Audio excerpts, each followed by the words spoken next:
एक breaking news धाराशिवमधून. धाराशिवच्या भूम नगर परिषदेच्या मुख्याधिकाऱ्यांना सुरक्षा द्यावी, नगराध्यक्ष संयोगिता गाढवे यांनी ही मागणी केली आहे. शिष्टमंडळासह जिल्हाधिकाऱ्यांची भेट घेऊन सुरक्षा देण्याची यावेळी मागणी करण्यात आली आहे. मुख्याधिकारी महिला असून त्यांना टार्गेट केलं जात आहे.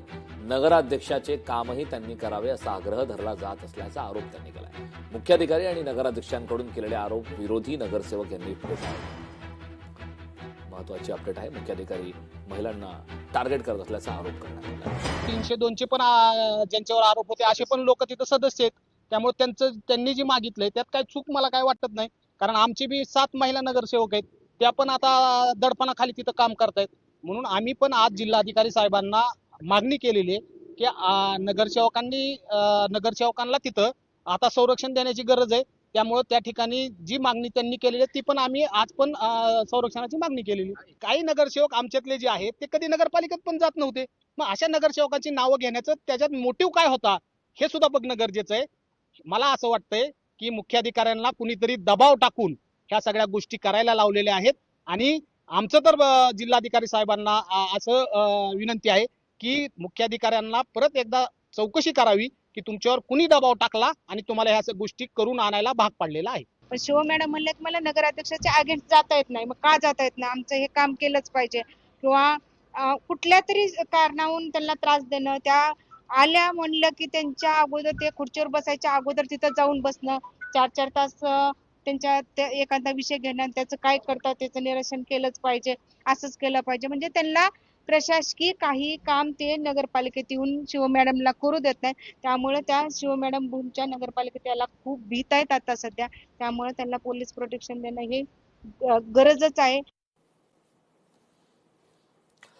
कोल्हापुरात अल्पवयीन मुलीवर अत्याचार प्रकरणी कॅफे मालकाला सुद्धा अटक करण्यात आली. शाहूपुरी पोलिसांनी ही कारवाई केली. राहुल वैभव कागले असं त्याचं नाव आहे. प्रेमाच्या जाळ्यात ओढून अल्पवयीन मुलीवर कॅफेत अत्याचार केल्याचा प्रकार बुधवारी उघडकीस आला होता. या प्रकरणी शाहूपुरी पोलिसांनी कॅफे मालक राहुल वैभव कागलेला गुरुवारी अटक केली. कॅफे मालकाला सुद्धा अटक करण्यात आलेली आहे.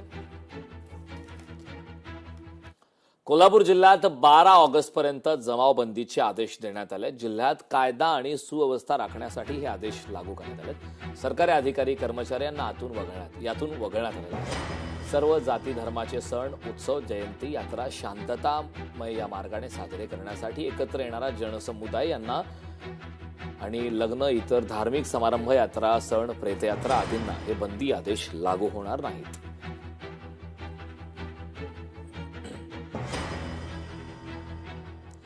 कोल्हापूरच्या संगीत सूर्य केशवराव नाट्यगृहाला आग लागली. पेट्रोलमुळे आग लागल्याचं स्पष्ट झालंय.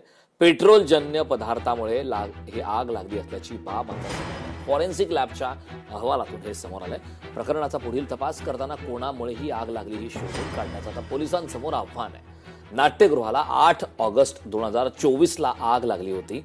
सुरुवातीला ही आग शॉर्ट सर्किटमुळे लागल्याचा संशय व्यक्त करण्यात आला होता, परंतु हा संशय खोडून काढत अग्निशामक दलाने ही आग शॉर्ट सर्किटमुळे लागली नसल्याचा खुलासा केला होता.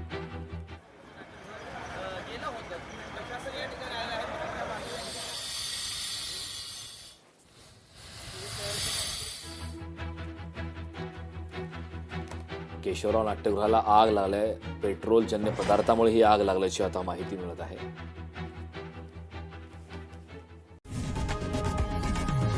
लोकशाही मराठी ऐका, पहा, जागरूक रहा.